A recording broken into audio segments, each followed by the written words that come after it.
Please welcome Mr. Morgan Geist.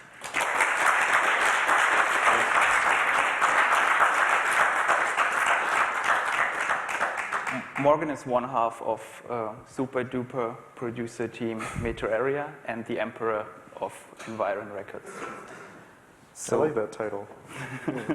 Yes, you are.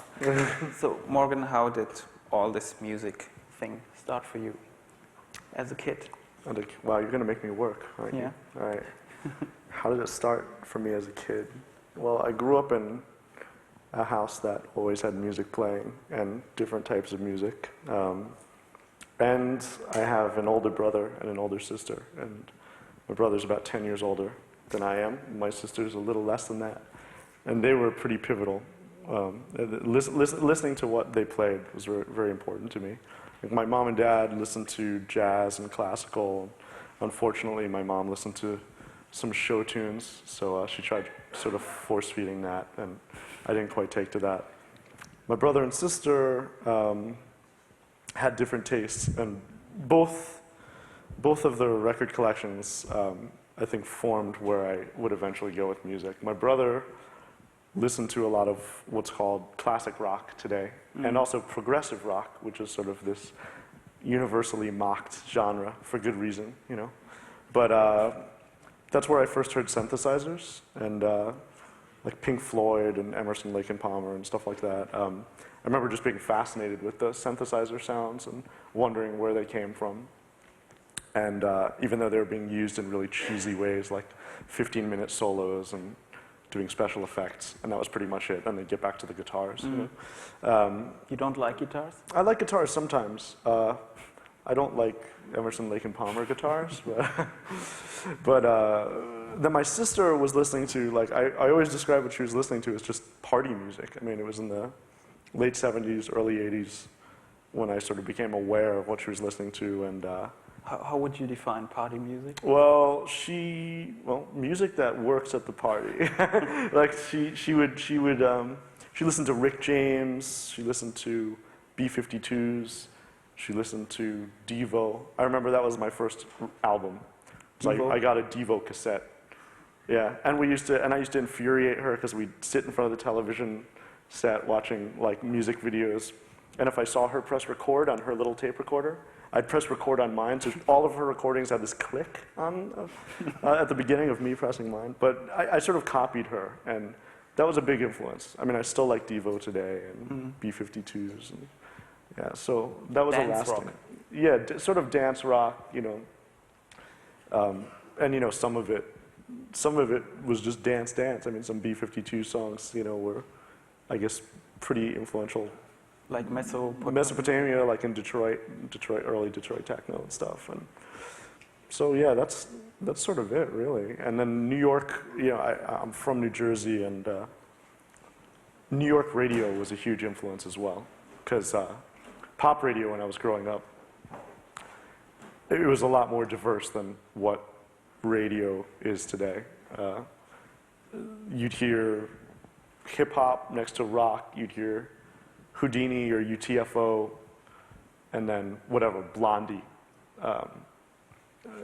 And it was just, you know, it was really fantastic because it just seemed like, you know, that was top 40 to us growing up. And then when I went to college and met people from other areas of the country, that wasn't top 40 for them. I mean, I guess it was a regional top 40 or something, and that happened later on with stuff I'd hear off the radio, like freestyle or other sort of New York, New Jersey specific. So you're talking about stations like Kiss FM and yeah, Kiss FM, but I'm also talking about really cheesy stations like, I mean, anyone from New York will remember like Z100 or 95.5, which today would be clear channel stations, basically. But the playlists back then were far more interesting. And, you know, I'm sure payola and all of the evils of radio were in effect back then, but somehow the programming was just more interesting than it sort of, I feel like it's a bit homogenized today. Back then it was like all sorts of music and maybe a little more playful and experimental. So that was a big influence. So today there's no big station left in New York. Well, New York has huge stations. I mean, hip hop is But huge. I mean, you can actually listen to yourself. Well, yeah, I mean, a lot of people listen to it. I mean, what I prefer to listen to there's sort of classic dance shows that'll come on. There was a show through the 90s I used to listen to called Kiss Club Classics. That was where I got schooled basically on dance music history. And so there's sort of elements of that, and those DJs are still on the air. You know, Red Alert is still doing stuff, and Funkmaster Flex is still doing stuff. I mean, some of my favorite records I heard Funkmaster Flex play, like a Red Alert play, like Atmosphere Strut by Cloud One. I first heard that in a hip hop mix, you know. You know, now it's, you know, I feel like a lot of people come at it like it's this obscure disco record, or, but it was party music, you know, and that's why it got played by Red Alert or whatever. Okay. So, and when did you get your first synthesizer then?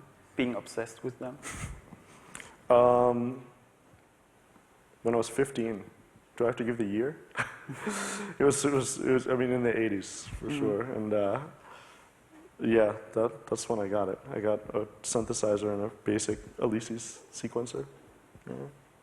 And you took piano lessons then? Or? I took piano lessons when I was small and pretty much resisted it all the way. And was just very bored and fidgety while the lesson was happening. And I closed the lid on my piano teacher's fingers once and things like that. So yeah, it was, it didn't really take with me. I just took it just maybe for a year. So I don't have any formal musical training. I still can't really read music. Yeah. So it took a synthesizer to make you tick.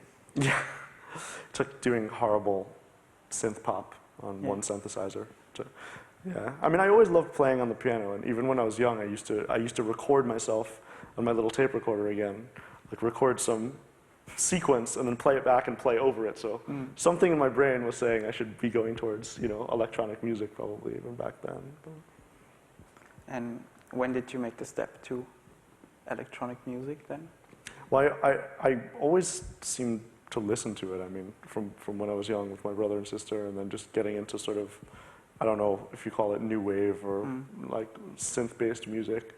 But I meant the stuff you were doing as a producer? As a producer? Well, I mean, from 15 on, I was trying to make a record. It's just, it wasn't happening because you're just sort of in this experimental phase and you're learning the gear. And being in suburban New Jersey, which was really, you know, you got those New York dance stations, but the truth of the matter was, it was like Bon Jovi, Bruce Springsteen. It was rockers, you know.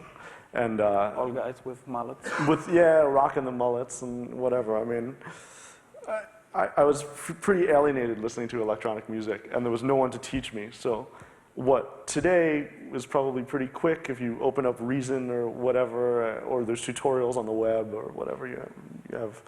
I mean, back then it was hard because you were kind of on your own. You know, I guess you could hire someone to teach you, or go to the library and maybe they'd have some MIDI book or something like that. But it took a long while to sort of get the basics understood.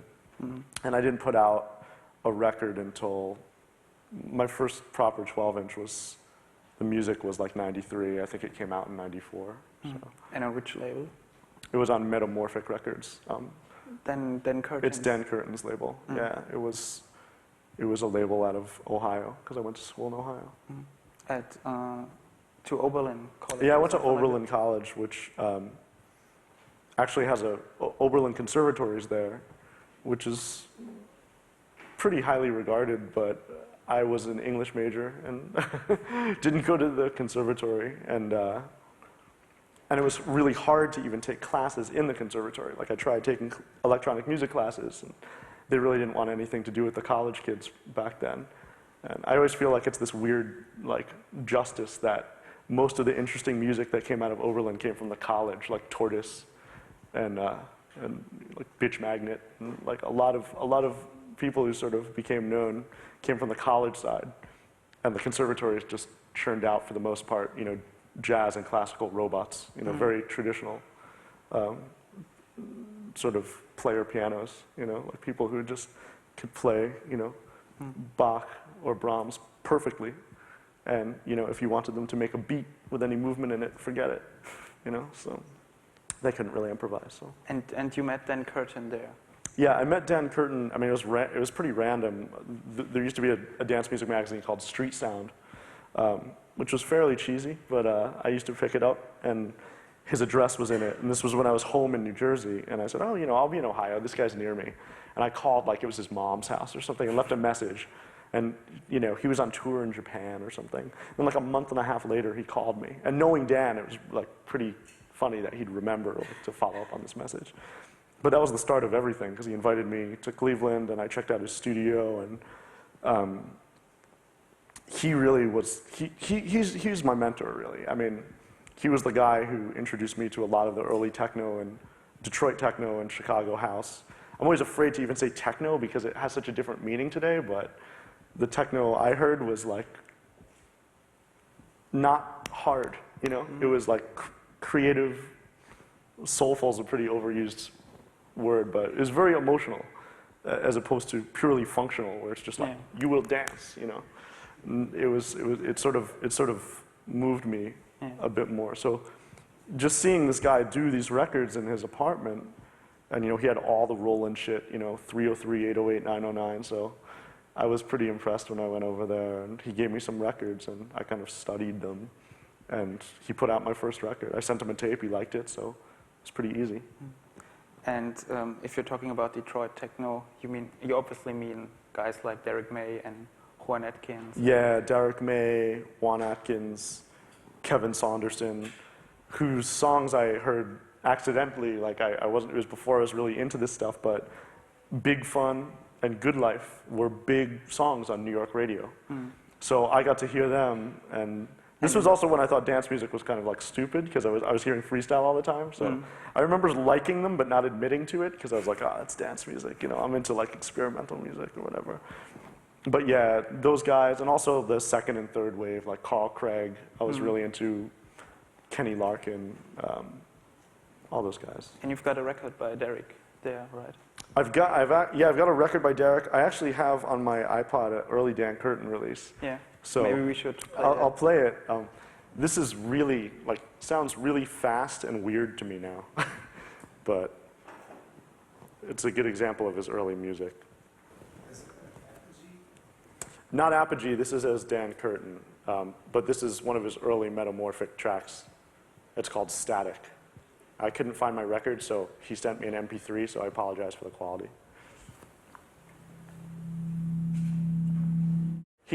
Dan he was a hip hop guy, so he sort of used those like rough hip hop samples, and he used the 808 you could hear in there, and you hear the 303, which was a big acid house machine.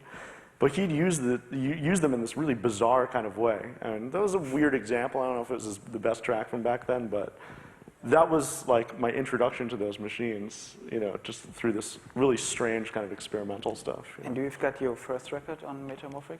I don't have it with me, no.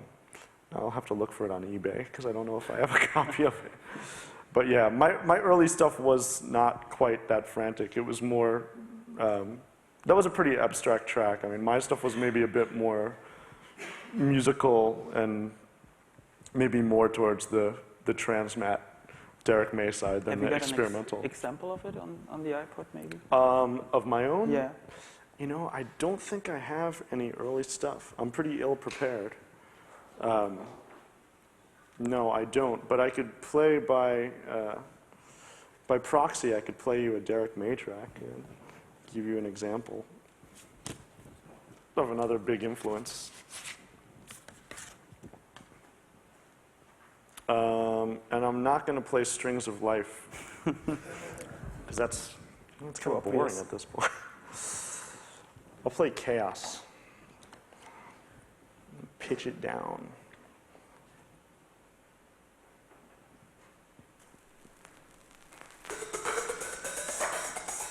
It's late 80s, I think. I know the record was released. This is this one. So this was 92. But yeah, he released several versions of it, yeah. As you could hear, I've barely played the record. It played so cleanly. I apologize for that. And again, I chose a bad one. Derek May's stuff usually has these like pads, these really dramatic chords. And that was just, that was a major sort of influence. Maybe opposed to these examples of Detroit body music, we should hear one of your own tracks. you're putting out nowadays? Yeah, sure. I'll play Which you is one pretty of my... different to... Yeah, I haven't made any music in a while. So this one's from 2000. I'll play you... Maybe the super hit? I'll play you 24K, yeah. This is available for sale right after the lecture, by the way, if you don't have it. Yeah, special price, just for you, okay. No, oh, cool. Thanks. Yeah, this one, yeah, there's a lot of different styles on this record, but I'll play you the most upbeat track.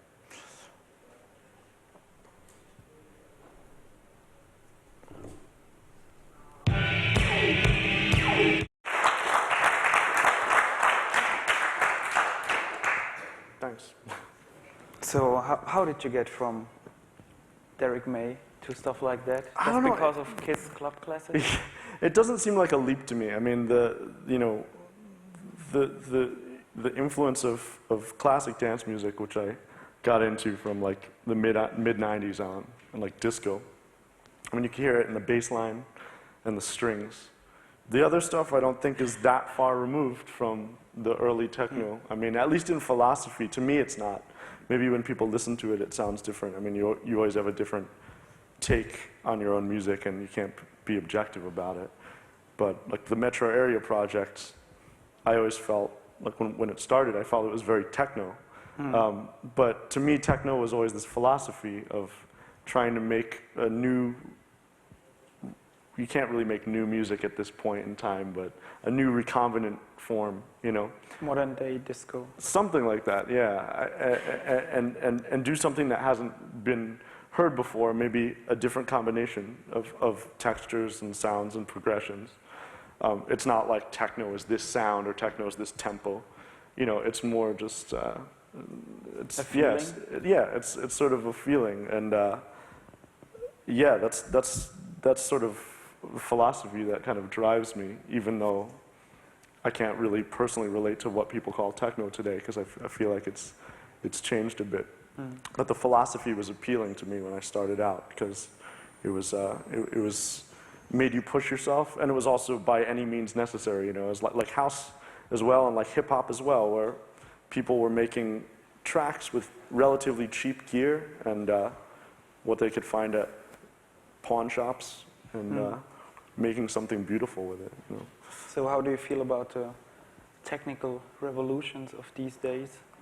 Well, it's impressive. I mean, being old enough, or starting out long, since I started out so long ago, I'm amazed at what you could fit just on software now. I mean, and how cheap it is, you know, and how it's accessible to everybody. That's great, you know. There's elements of it that, as a grumpy old man, I'm a little, you know, I'm a little hesitant about the way some of the software encourages you to make music. Like, I feel like a lot of it is loop-based and repetitive, and even a lot of the new software DJ tools, like you know, Live or Final Scratch. I mean, that stuff is incredible, and to think that it even exists, it's like what we used to dream about. But now that it does exist, the way a lot of people use it is, or the way it encourages a lot of people to work is putting things on a grid and quantizing the shit out of everything. To death. Yeah. And I love quantized music. I love computer music. I have Kraftwerk here. You know, I love stuff like that. But there's a time and place for it. And it's not all the time, you know, so it's nice to get off the grid sometimes. So that's probably the only, but you know, sequencers, electronic music was always grid-based, you know. I think now it's just so easy, you know, you open a new file and it's 120 BPM and you have your grid right there, and you know, people work with their eyes sometimes more than their ears, like looking at the grid to make sure everything lines up. And I don't know. I mean, then there are people doing incredible music with today's tools. So I guess it's really how the user approaches it. Are you using it yourself, or?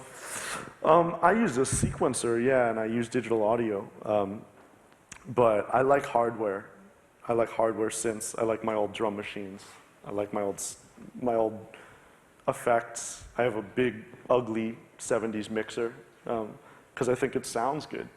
It sounds damn good. I mean, it's like, I feel like I could hear the computer sometimes. I saw Danny speaking the other day, and he said, you know, sometimes people say you could hear the computer, and he thinks that's how. It's because of how people use the computer. They make sounds that don't sound like old synths because they don't know how to program. And I think that was an excellent point. I think if you know what you're doing and you really get virtuosic with whatever tool you're using, be it software or hardware, you can make it do whatever you want. But for me personally, maybe I'm just unable to do something good with software synths, so I have old, unstable, noisy things. Yeah. And if it comes to the DJ side of things? Sorry? If it comes to the DJ side of things, you haven't got into the vinyl? No, grips, I haul whatever vinyl thing? around. I'm comfortable with vinyl. I mean, I spin edits off of CD, and it is really convenient. And you know, the idea of taking a bag of CDs or just a computer really appeals when my back is killing me from hauling records around. But I like the feel of records. I like how they sound too. I've recorded records to do edits, you know, and I'll play them off CD, and it sounds different to me. I think because CD takes anything you throw at it. A digital media takes anything you throw at it as long as it doesn't go above 0. Vinyl is temperamental, and you need to treat it with care, and it only accepts a certain range of frequencies, and to me, those frequencies are pleasing to my ear, you know? There's a power and punch to it that is different than digital files. Digital files get loud as hell, and sometimes they sound great, but I have a soft spot for vinyl, obviously. It doesn't hurt that I have a record label and I make vinyl, so. So you don't I have a vested interest. So you don't think that the days of vinyl are counted? Oh, they are. Yeah. They are. I'm just not happy about it. Yeah. Yeah. And yeah, talking about your own label, Environ Records, what was the reason to start your own record label? Well, I started Environ 10 years ago, and I started it after my first record on Metamorphic. And this is how naive I was about music, because Dan Curtin just would put out crazy shit, you know, and he wasn't like a major label, you know, who was like, yeah, this has to work for the kids, you know, like you could do whatever. And despite that, after my first record, I was like, fuck, man, this guy just wants stuff that's going to work on the dance floor. You know, I want to be able to put out anything, you know. So my second record was on my own label. And I also wanted to learn, it was sort of a crash course in, how distribution works, manufacturing, you know, I guess how the music industry works. You know, you have to learn about publishing. And I like the idea of keeping control of my songs. So that was sort of the impetus for starting the label. And then as my name got out there a little bit, I did some records with labels in Europe, and that just made me really want to keep doing Environ, because they want to fuck you, basically, you know? They wouldn't pay royalties.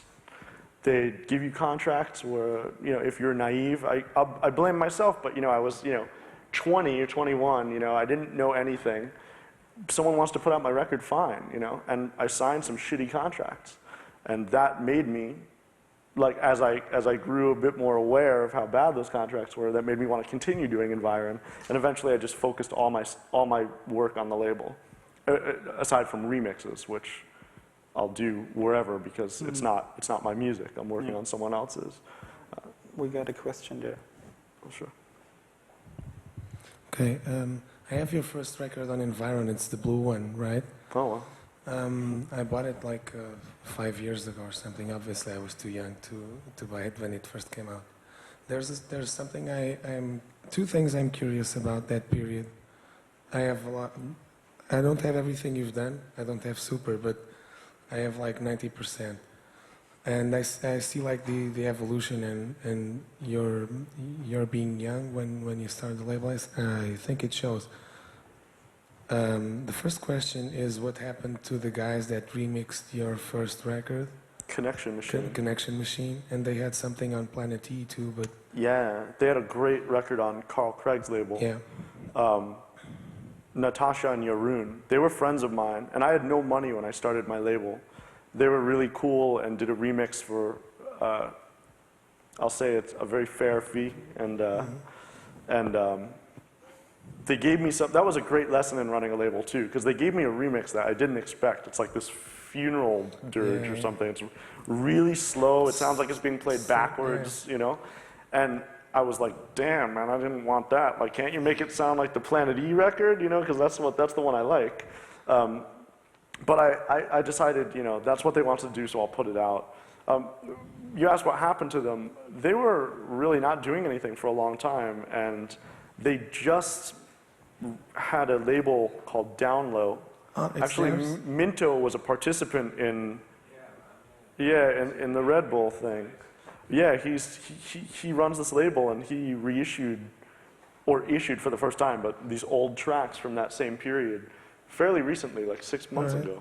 I don't know if those guys are doing Dan new music. has a record on download too, Dan Curtin. Oh, Dan Curtin, yeah. Yeah, I think he does. Yeah, and Convection, all that. I know the label, yeah. I didn't know it was them. Anyway, that was question number one. Question number two is, if you listen to Super, when you play Super, it sounds like a really concise, like everything in Environ, except apart from those first few records, sounds very like objective and in pursuit of an objective and making it real at some point. The track builds and builds and builds and gets hypnotic and all, but if you listen to your first few works, and of course almost anything Dan Curtin has done, it's like 8 bars one thing, 8 bars another, 8 bars another. It's like almost like classical. Even when you worked with Titanton. That's a pretty nice comparison. No, yeah. Or it's like just schizophrenic and we don't know what we're doing. Is it like a school? Like Titanton is the same, and I know you did music with him. Yeah, it's a Tonton Duvante. Yeah. I mean, the early records were really schizophrenic and changed a lot, and that's because I got bored with grooves, and I also, just listening to Dan's records, I mean, it's like 9 songs in 5-6 minutes. Mm-hmm. But I assume you're asking like how it evolved. Did you get a point in your life when you said, man, I don't think this is going to work on the dance floor? Well, no, I never really, I continue not to really like worry too much about what's going to work or what's not on the dance floor, because the dancers know what's going to work on the dance floor. I mean, with the revival of some weird disco music now and people becoming more familiar and accepting of those sounds, you could play crazy stuff now that if you played 5 years ago, people would have thrown, well, in Germany, they would have thrown schnitzel at you. Yeah, for sure. Yeah, but they would have gotten pretty annoyed with you. So I don't think about that too much because, if it works, it works. If it doesn't, it doesn't. But as far as it getting more sort of like linear or more groove-based as opposed to trying to fit a lot of ideas in, I think that came from listening to disco and soul and just great songwriting. Mr. Ware's here, I know, and listening to stuff like that, you realize that energy can be, and interest can be held, and energy can be sort of conveyed. I don't know if you can convey energy. You can hold people's interest and keep people captivated with something just that's great songwriting and doesn't have all these bells and whistles. It can be a very simple song. And I think I always like the idea of minimal, like sort of less is more production. I never liked the tendency in a lot of electronic music for people to just layer and layer and layer things in loops. And I liked when people thought it out. And I think as I've grown musically and done it more and more, and also listen to great compositions, you realize you could do a lot with very little, And I think that was sort of the natural tendency for me to strip out my compositions more and not have all these changes and just try and maintain some movement with a real composition rather than, like all these sort of bells and whistles and flashy changes and like crazy breaks and things like that. Yeah. So I don't know if that answers Thanks. it. Can you Thanks. pass the mic, please, to the one behind you? A year ago, I suppose, I was talking with a friend of mine about metro area, and I was arguing more or less the same thing, like less is more and minimal, and he told me actually I was wrong in a way of, he just asked me to listen again, and he said, listen to this and to this and to this. This is not minimal, it's just, and and I've never noticed, but there's very much in the music, you know? And the contrary, as I was thinking before, it's like, whoosh. So how did you do it? Is there like, Could you rephrase the question? I don't know, it is, Like how do you the first maintain? impression of the music I know of you is indeed minimal or kind of stretched out. But as he asked me, and as I did again, listened again, it is not. It is actually not. There are indeed different layers, many of them actually. But I do not. It is as if they are just hide away on a perfect equilibre level, you know. So is there like a production technique to make it sound everything just perfectly together, or is that maybe a result of the fact you use analog synths instead of? I don't think it's one tool or anything like that, and I don't think it's anything special we're doing. I think it's just paying attention to how things work together.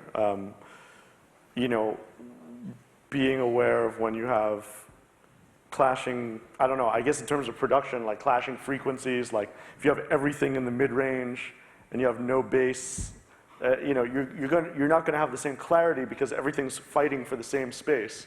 If you have your bass here and you have a mid-range theme here and something on top, and everything sort of has its own space to breathe, you're going to hear everything maybe a bit more clearly, you know. But you know, you hear noise music that's, you know, everything's fighting for attention. That's great too. I mean, there's no sort of right or wrong. I guess compositionally, it's just, I don't know. I mean, I don't think about it too much. I mean, maybe it's like, you know, actually Darshan, my partner Darshan and I have spoken about it. And like with food, like sushi, for example. You know, it's a few flavors, you know, and it really concentrates your attention. You get to enjoy these few flavors at once, or maybe just one flavor, which is like a nice piece of raw fish, whatever. And that's maybe I enjoy that experience or something, and that's the same approach with music. It's like you want to focus on one sound at a time or something like that. Like, I don't know. It's hard to sort of quantify it and say like how it's done. Maybe I've just always enjoyed being able to hear distinct elements and not have any extraneous sounds in there. Like, I don't think you should put a sound, like, when we're making music, if we're stuck at a certain point, or if I'm making something, I tend to really try not to be like, let me just like put this here and like, you know, like, let me just glue it together with this sound and move on.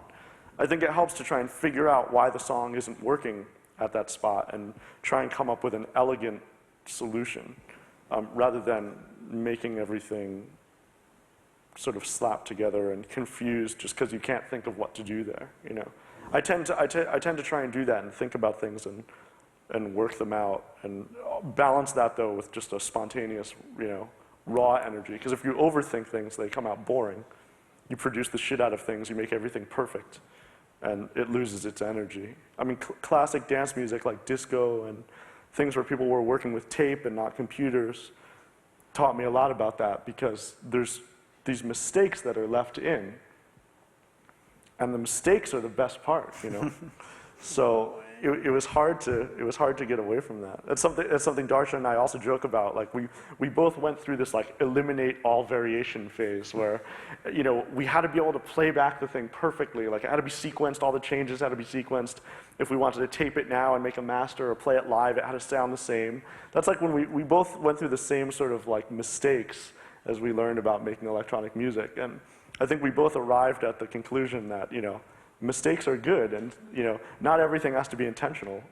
And, you know, it's like, that's as vital as being studied and really deliberate about your composition. So that was a really long answer to another question that you didn't ask. I'm sorry.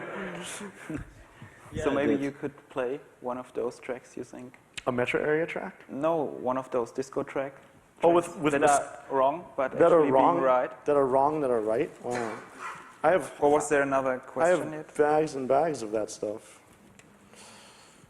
Actually, I didn't expect that. A wrong, so wrong, it's right. Oh, you know what?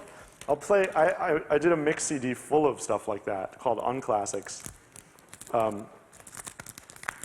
And basically, the whole point of the collection was, like, these songs like didn't become hits for a reason. Like, something's wrong with every one of them, and that's what I love about them. Damn, there's so much bad music on here. I just don't know what to choose. Where's the CD coming? I think on 2. On 2. All right. Well,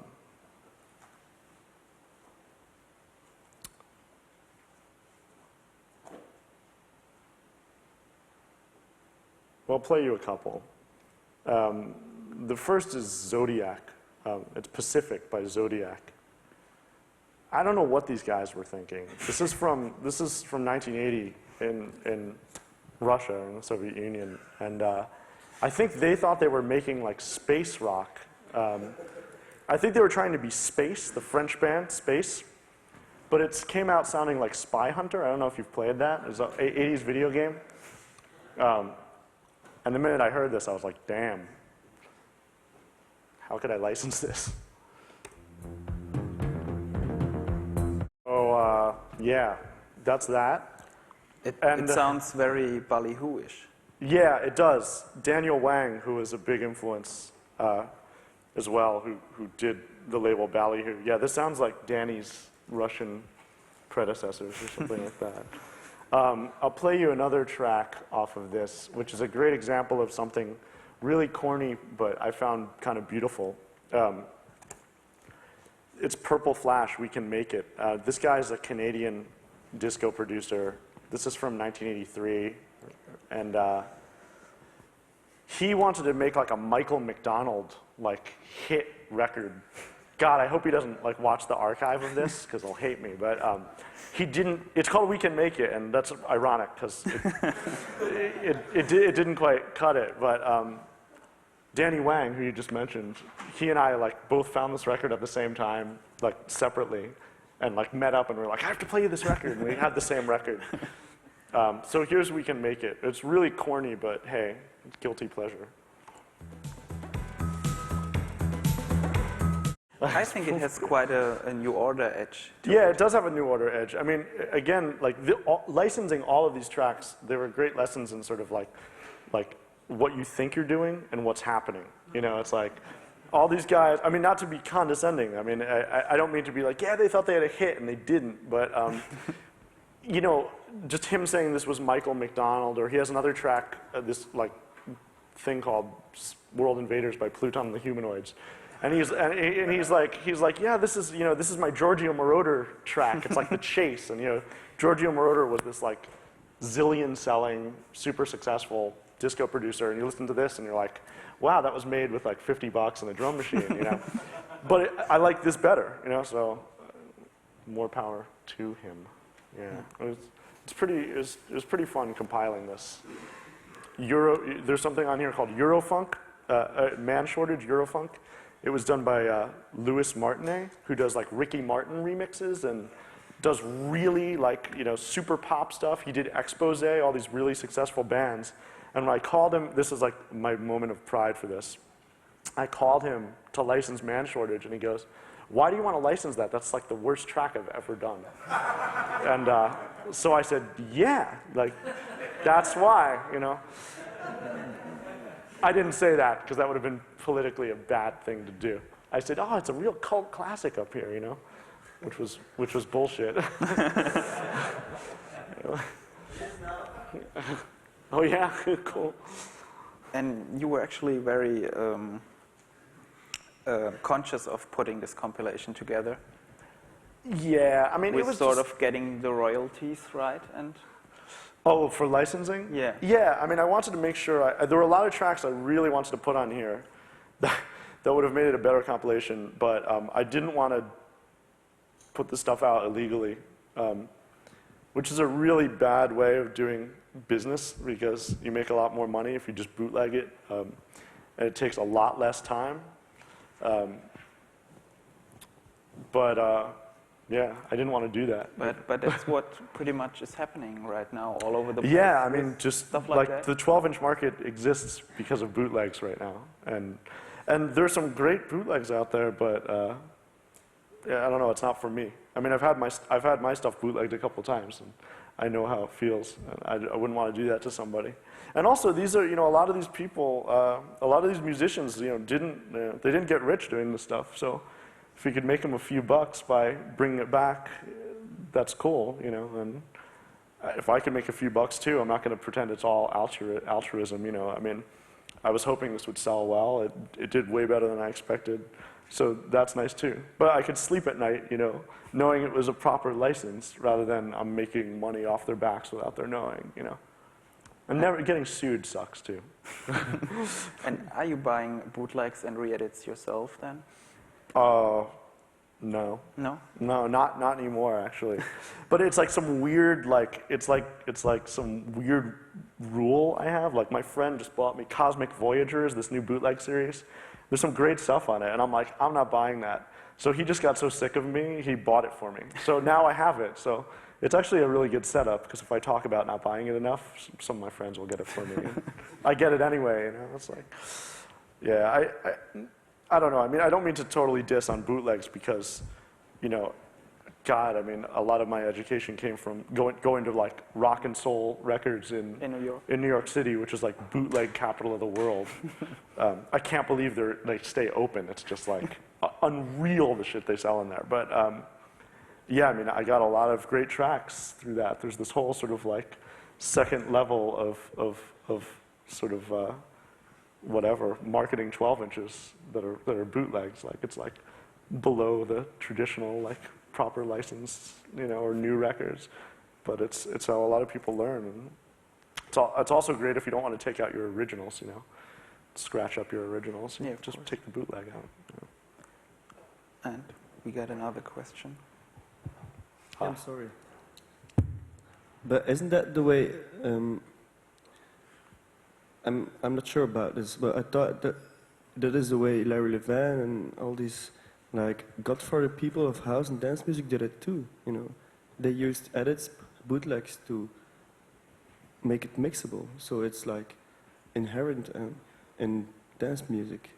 Yeah. Oh, I'm not denying that. But let's be clear. Like making an edit and playing it yourself is different than taking White Horse, which you could find at any thrift shop in New York or anywhere, and putting it out and like making a quick buck off it or whatever. Not like White Horses, living in their cardboard box, like poor. I mean, I'm sure they're not going to miss the few $1,000s. But no, edits are great. I think the difference is, do you play them in your DJ set? I mean, I do edits as well, And there's bootleg edits that are amazing that a certain Mr. K did, there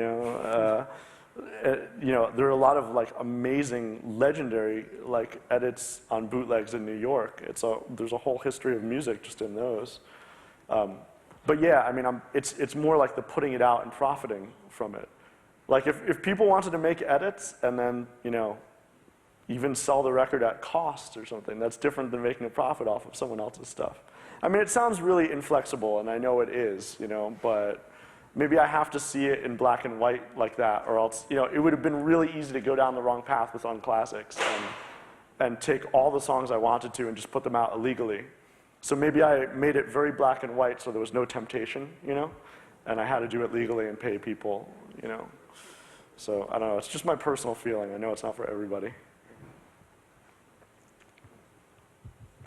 Are you doing also experiment in mixing like Cosmic? I don't know I'm sorry, say again? You make also experiments in DJ mixing. If you play in a club, like the Cosmic DJs did in Italy and Germany, because I heard you spoke something about this Cosmic compilation, and I'm sure you know what I mean with Cosmic, like. Oh, you mean just like, do I play that sort of stuff? Yes. Or, well, and experiment like this, because this was they had only like this 2 different speeds. I mean, 33. Playing at different speeds Yeah. and things like that. Rarely. I mean, I have no problem with it. But there's only a couple records that I play at different speeds. But yeah, tell that to Daniele Baldelli. yeah. Daniel Baldelli. He lectured at Red Bull as well. Yeah, I think last year, and he tends to play like almost every record on The wrong different speed. Yeah. I mean, it's pretty cool, and I like the idea of doing it. Yeah, I have some CDs from the old like Manhattan Club in Italy and things like that, and it's amazing what they did. It was really druggy sounding, incredible, slow stuff. Yeah, that was for the problem heroin dancing. Yeah, that's the problem later. That's the reason why all the clubs closed, because it was too much drugs. Heroin, yeah, I mean, it's funny. Like Cosmic is like seems to be this big buzzword now for sort of disco DJs. Yeah, I think the British. The British, yeah. It's just like what happened with Italo disco or whatever. I mean, these things become buzzwords, and then people start taking just regular records that weren't anything special and being like, oh, this is under 100 BPM, like it's Cosmic or whatever. So, but yeah, the original stuff was pretty cool. I don't really do it I don't do it much, and I could never match what they did. So.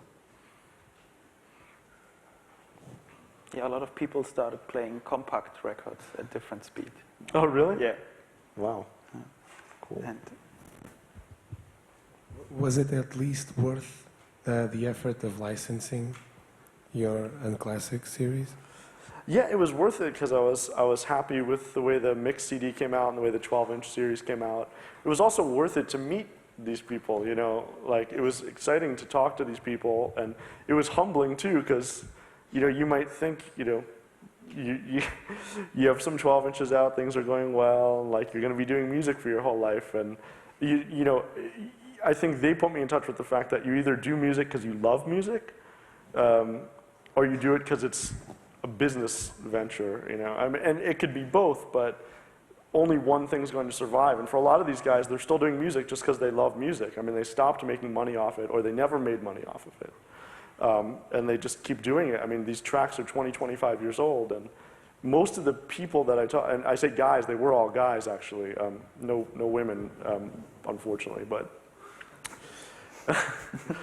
but you know, they're all still doing music and all active, which really surprised me. They were surprised. They in turn were surprised that I was contacting them about these tracks. You know, one or two of them, like Louis Martinet and this other guy who did a track called Disco Special by Discotech. Those guys have pretty successful careers. You know, Louis Martinet in pop music. This other guy's a classical guitarist. And they were surprised that I wanted to license this stuff. Like, the classical guitarist barely remembered doing the track, which also made me feel like a dumbass for licensing it, because I could have just bootlegged it, and he wouldn't have known or cared, you know, because he barely remembered his own track. But yeah, I mean, that made it really satisfying. You know, from a business perspective, it wasn't immensely satisfying, because it was an expensive project the question to do. is more alongside that wavelength of that frame of mind. Like, was it worth it in terms of like you having to cut up the profit and give some of it to the people you license the tracks from? Was it still enough work? I mean, did it compensate the work? And like, could you release it and not worry about how much money you'd lose or win? Like losing money? I mean, I didn't. You know. I'm sure you didn't do it to make money, but directly. Oh no! Hey, I'll make money. I have no problem. I know. But it's this. I knew going down this particular path, it was not going to be a big money maker. I mean, it's a really sort of specific niche, like only sort of like music nerds like this stuff, and you know, it's like it's not like a big whatever like commercial club release or hip hop release or something like that. So I knew it was going to sell low numbers, but it did better than I expected, and it crossed over into some areas that I never would have imagined. Like, you know, in the US, there's a magazine called Entertainment Weekly, which is this like cheesy sort of, you know, like, hey, what did Tom Cruise do this week? And seeing them talk about like discotheque and purple flash and man shortage in Entertainment Weekly, you know, that was pretty satisfying, you know. So we got some pretty funny reviews with it, and generally all positive. I sort of think that music reviewers were like, if I say what I really think, people will think I'm stupid, so I better give this a good review, you know, like, I think most people probably were like, what the fuck is this shit, you know? And they were like, oh, this is brilliant, you know, just because they didn't understand it, but whatever. Anyway, just one more question. I'm sorry if I'm manipulating, but I felt something around the phenomena of the disco comeback, at least in my country. I guess that I can fairly say I live in Portugal, and I feel like club culture there is non-existent. And there are hardly any DJs that actually love music and try to understand it as a phenomenon. They're just like, what's the latest thing? And I want to be alternative, and like I want to be fresh, and sometimes there's always a big convergency towards everyone being like a sheep. There's no black sheeps, you know. And when your stuff started coming out, I remember buying it. And like, of course, I don't mean the first records, but Ballyhoo stuff and the Atmospheric record and all of that. I was really happy with it, but I couldn't show it to anyone because everyone was like, "No, what the hell is that, man? That's like bar music. You know, you play that when you're having a pint and it's like the volume is low and you don't care. You don't play that to dance, whatever." So a couple of years later, like all this new wave thing comes over, and everyone remembers Nitzareb and Human League, and somehow you get thrown in there. At least that's what I felt. One time Darshan went to play. Actually, you were supposed to play at Luke's in Lisbon once, and I was told you didn't go because you were like airplane afraid or something. That was the story I heard. You know stories anyway, but. I was actually eager for that, and I didn't have the chance, but I listened to you last night finally. Anyway, when I heard Darshan play, he played in a club that usually is like an electro-clashy thing, and everyone was sort of expecting. Like there better be a good punchline coming up. It's building. It's like your tracks. It's building. Okay. And everyone was really expecting like some sort of fresh, hard sound, like Tief Schwarz or something. And of course, he played a brilliant classic disco set, which nobody danced to. And my question is actually, what do you feel that happened in some way? Like you were media-wise driven down something you have absolutely nothing to do with, and how did you deal with that? I think he wants to know if metro area are electroclash. Are we electroclash? The answer is yes. No, I think I understand what you're asking, and you can't control what people say about you, and some people get it and some people don't. I mean, get it meaning your intention. You know, it's like you might make a very personal song, and you know, it blows up, and it ends up, you know, you being on a tampon commercial, or for, you know, the soundtrack to getting a bank loan or something like that. And you know, you can't control that, and I guess you have to, you know, you can get uptight about it, which we did somewhat. And then, or you could let it go. And like a few years later, I wonder what the hell we were uptight about. Like I used to be really, like when Metro Area was kind of hyped and stuff, I was really picky about where I licensed everything to. You know, now 4 years later or whatever, I'm like, damn, I should have just licensed it to whoever wanted it and tried to, you know, make some loot. It's like, you know, just chill out about it. So I think that's how that's sort of like where I've arrived at, is not really caring what people say. I mean, I do think people, I know what you're saying. I mean, some people did say it was part of this music that was different than what we were interested in. And also some people say it like influenced like some genres that we can't relate to. And that part is weird because we took, early on, like we took sounds that were so precious to us and dear to us and like that we really loved, all these influences, and made something, and we're worried about selling like 500 copies because there was no appeal. And like, that's the only weird part of it, is hearing the same sounds kind of like, I don't know, it was like a palette that we thought was like new, and now it's like maybe gotten injected to something that we can't relate to, or you know, don't necessarily like not agree with, but can't relate to the philosophy of some of the music. Like you were saying, like, I mean, I'm not sure exactly what electroclash is, but sometimes when I saw people write about it, you know, you listen to some of the records and you can't really relate to it. But you know, for every person that went down that path, there was, you know, like someone else who it was an honor to hear from, and like that we're totally psyched about, you know. Like, you know, one email from Larry Hurd kind of wipes out a bad electroclash review, you know. It's like that. So whatever, people do what they want. That's the risk with releasing music publicly, because once your baby's out there, people do whatever the hell they want with it. You know, they talk about it however they want. I mean, with bootlegs or with remixing and edits and everything, they literally will do what they want with it. They'll take out parts that you thought were vital and turn it into something that maybe you don't even recognize. But that's totally cool, you know? If you're making music for the public can do whatever they want with it, so, you know. What about the copycats? What do you say? What about copycats?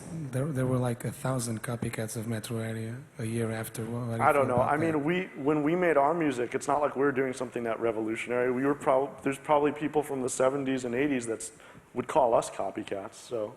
We have no right to get self-righteous about it. I mean, you know, the only bummer about it is I wish there was like, you know, I wish every record that came out, you know, vinyl doesn't break down very easily. It's going to be around for millions of years, and it shouldn't be landfill material. Every record should be precious and essential, you know. So that's the only bummer about uncreative music. I mean, I don't know if, you know, I don't know, you know, what particular copycats there are, but if people put stuff out that's uninspired or unoriginal, or that they're not putting their heart into, it's a waste of plastic, and it's a waste of time, really, you know. Dance music would be much more exciting if everyone was trying to do something special.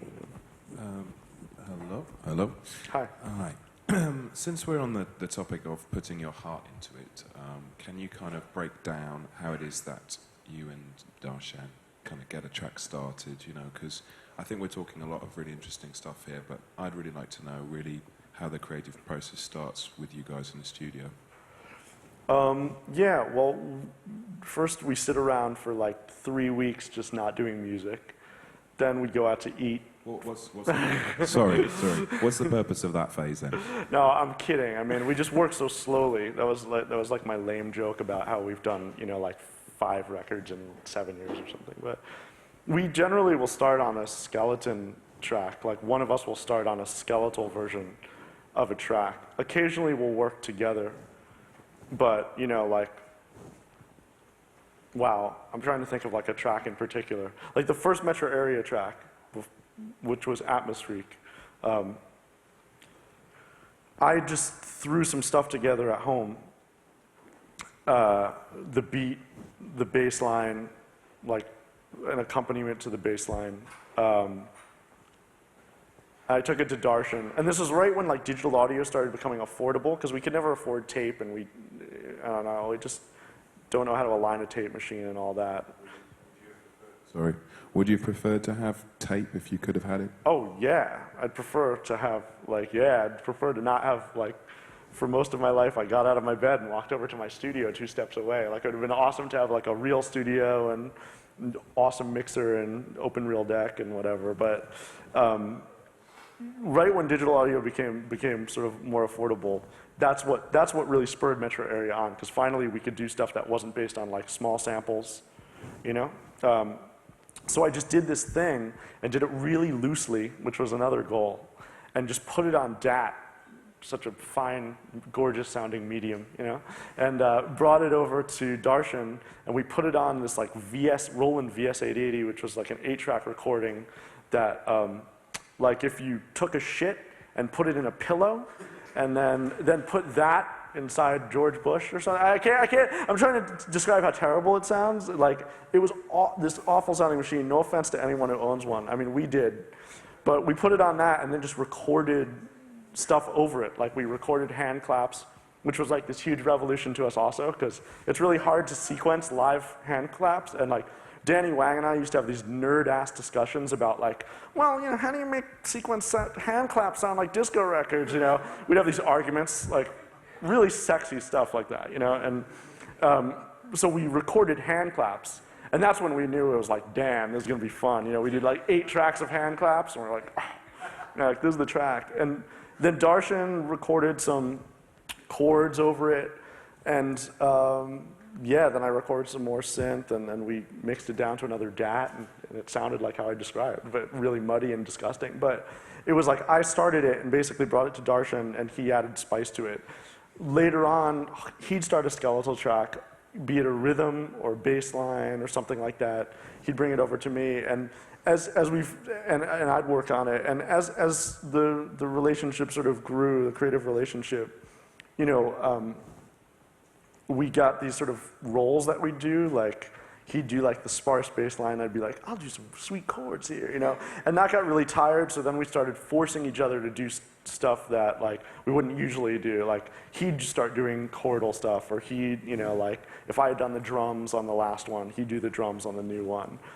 And that sort of keeps it, you know, somewhat interesting. Otherwise you fall into these roles, and you know, familiarity breeds contempt and all that. You know, you start resenting your own music because it gets really predictable. So, I mean, what I like about that is it kind of sounds. I really instantly thought of this episode of Dexter's Lab where Dexter has a jam with the professor in the studio, and they're all going on these moogs and stuff. You know, so I was thinking like, basically, is fun important in the studio then? Because it sounds like fun is a part of what you're doing here. yeah, fun's really important, and that's probably like we waste so much time like doing ridiculous things. Like oh man, I can't even talk about it because he'd kill me. But I mean, we used to go off on these tangents, sort of making fun of other dance music, and like we'd just do like really bad. We'd try and be doing a metro area track, and then we'd spend like 8 hours doing like a really bad, like, you know, like top 40 like trance track or something. I mean, not recording it, but we'd just be like bam, bam, bam, bam, and you know, like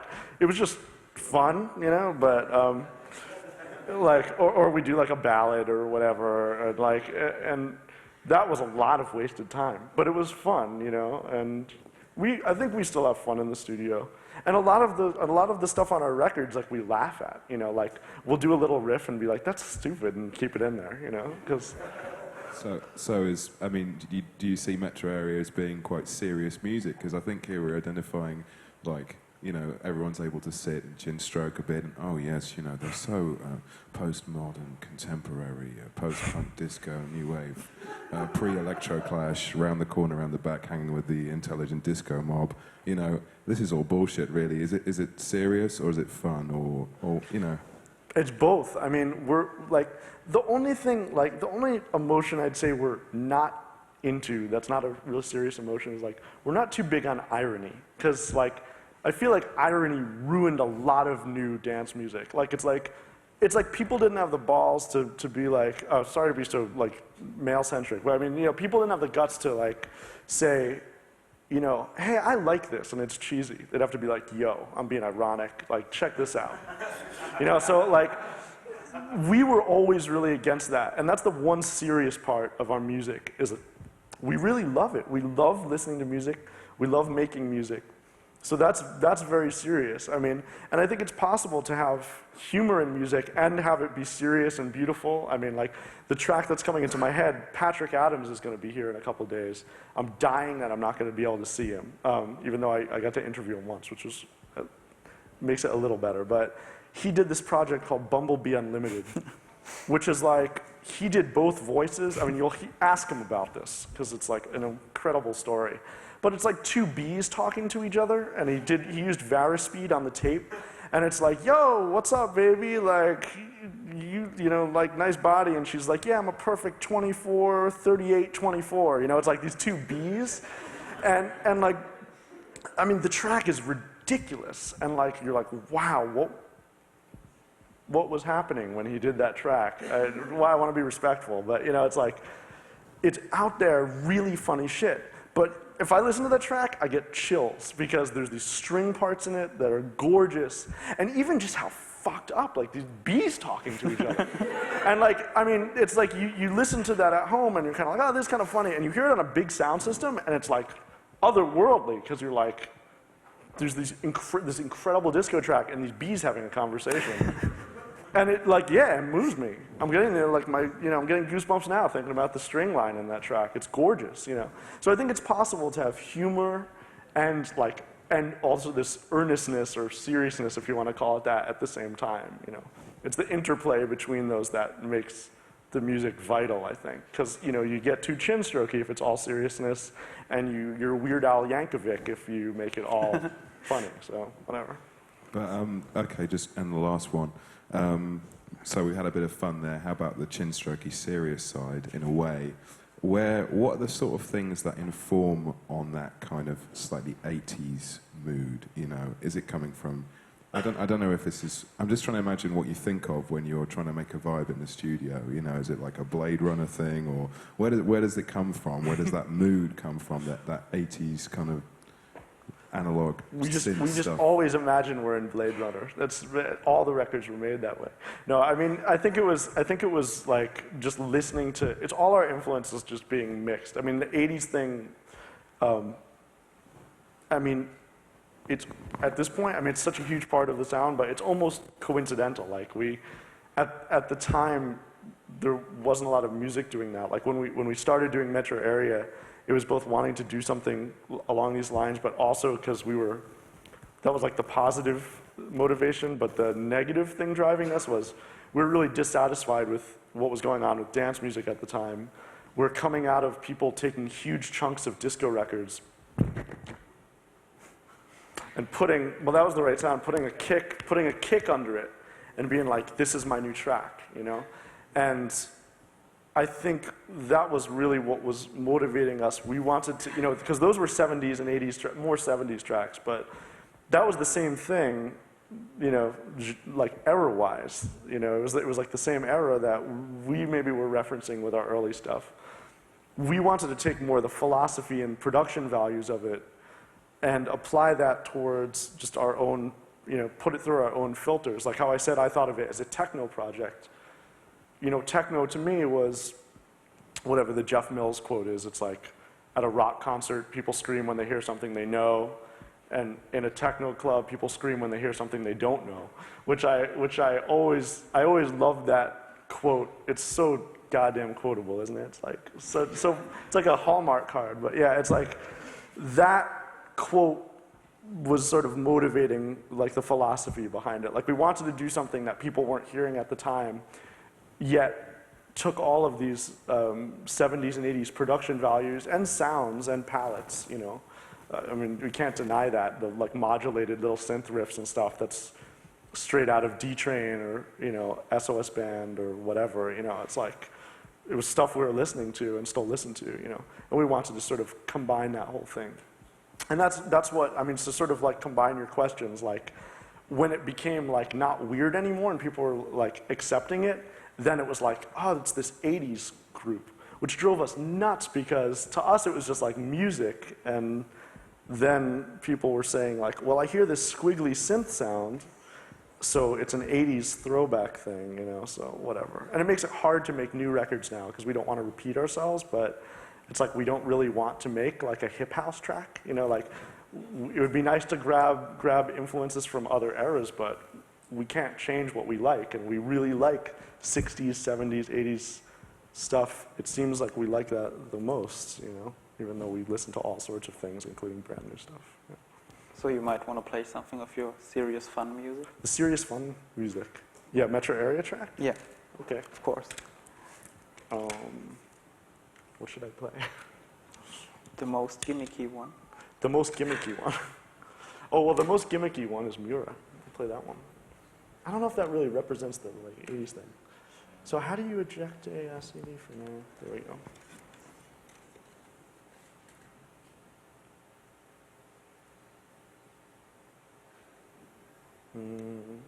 What's on this?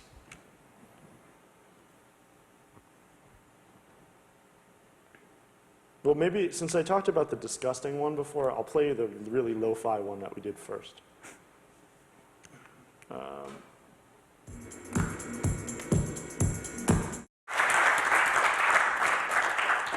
Were the strings also done by this Kelly Polar guy? Kelly Polar, yeah. Kelly Polar is a friend from college who went to the conservatory at Oberlin and somehow didn't come out as damaged goods, and he could make a beat and play with some groove. So he helped us with string parts. Since Darshan and I neither of us can really read music, we'd sing the stuff to him, which was painful, and he'd play it. And occasionally he'd embellish it, and we didn't know any terms, so we'd be like, "Can you be like?" And he'd be like, "Whatever, you want me to do a glissando?" And we'd be like, "Yeah, that's what we want you to do." So yeah, he was a major help in sort of for our realizing what we were hearing in our heads, because we couldn't use synth strings, even though Derek May and all that stuff, they use these synth pads. And it's amazing, but for this particular project, we wanted to use real strings, so we did. And I think you guys had some questions a few minutes before, or are they eradicated now? Yeah, actually, I was just asking about Kelly Polar quartet. Kelly Polar. That's what I was in my mind. I was just wondering about it, so it's answered now. Good, read your mind. Yeah, Kelly Polar is, as I said, he's the guy who did the strings, and I produced 3 EPs with him for my label, and he would always, he's a violist, and he can play incredible pieces of classical music, and he's quite good. But he also loves dance music and loves weird pop music. So for his EPs, he'd bring me down these funny, quirky sort of pop songs with a beat, And sometimes he'd be rapping on them and stuff, and just totally unfiltered. And for the 12 inches, I'd sort of edit and take all the fun out of it and turn it into these 12-inch tracks. But he's doing an album that comes out next week on Environ Records, available at, at your local store. And this is more called "Love Songs of the Hanging Gardens," and this is really pop music because. He needed to make some pop music. I feel like he wanted to do things with his songs that moved along a bit faster than what the dance floor dictated. He didn't want things to loop up forever and have a long intro. He wanted to do concise pop songs, so I figured an album was a great venue for doing that. And it was also something I really, really wanted to do because my favorite labels, some old major labels, but also Prelude and West End and Supertronics and things like that, they'd put out dance music, and they'd have, they'd also have a track in the R&B top 100, and they'd have it in the top 40, Heartbeat by Tanya Gardner, On West End. Sorry? On West End. On West End Records, yeah. Stuff that, who covered that? En Vogue or something like that? Inikamo's. Right, wait, what did En Vogue cover? There was another, De La Soul even sampled it. all right, I need to do my research, but the point was they did pop music basically, and some of it worked in the disco, some of it worked on radio. So that's ideally what, what I wanted Environ to be. I didn't want it to be one style, just techno, just house, just disco. So I think this album will really help sort of broaden the palette because it's like more pop stuff. And it's also the first vocal album, so. It will get you into the top 40. Yeah, that's the aim, Yeah. is to get into the top 40. I don't think this will get into the top million, but. Sorry? Yeah. Sure. And at what point does Laurie Anderson come in this? Because it's reminding me of Laurie Anderson. Laurie Friday- Anderson, did you say? Yeah. Good. Ooh. Laurie Anderson, I don't know if, maybe she was an influence. I did a terrible track when I was young sampling Oh Superman, and thank God that never came out. But yeah, I don't know. She's cool. Yeah, she's cool, but it is a thin line between art and pop music that she's walking on. So I see. That's why I wonder. Yeah, I mean, it's nice to tread that line. Yeah, you're right. She does do really experimental. Laurie Anderson does really experimental stuff that's quite inaccessible, and some of her stuff is really accessible if you're in the right frame of mind, I think, you know. But yeah, I mean, that's another, I hate to keep hearkening back to, you know, 70s and 80s, but, you know, a lot of pop music was pretty creative back then. Like, I don't know if, I mean, even horrible pop music, like, I don't really know if a song like Fish Heads could be top 40 nowadays, you know. I don't know if anyone remembers that, Fish Heads? No. It's for the best, but the lyric was fish heads, roly-poly fish heads, eat 'em up yum. That was the whole song. And that was like on top 40 radio when I was young. So, I mean, maybe it's good that stuff went away, I don't know, but I think when people sort of, you know, that was sort of an absurd pop song, you know.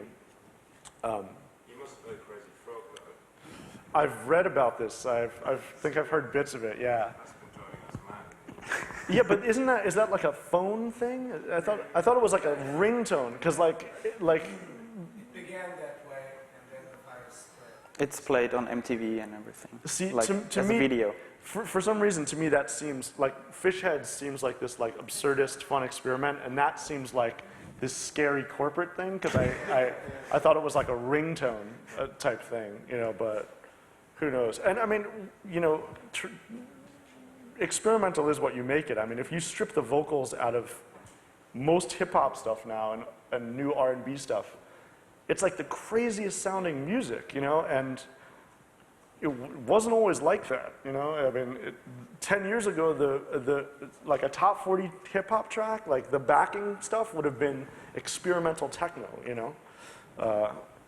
Now it's just, you know, a Burger King commercial. So should I play some? Ashamed of myself. Oh. Gerd did an edit of this track. Mike and I, Kelly Poehler and I are sort of, his name is Mike. We're not wild about this, but Gerd seems to be. 1, 2, 3, 4, 5, 6. All right, this is Ashamed of Myself.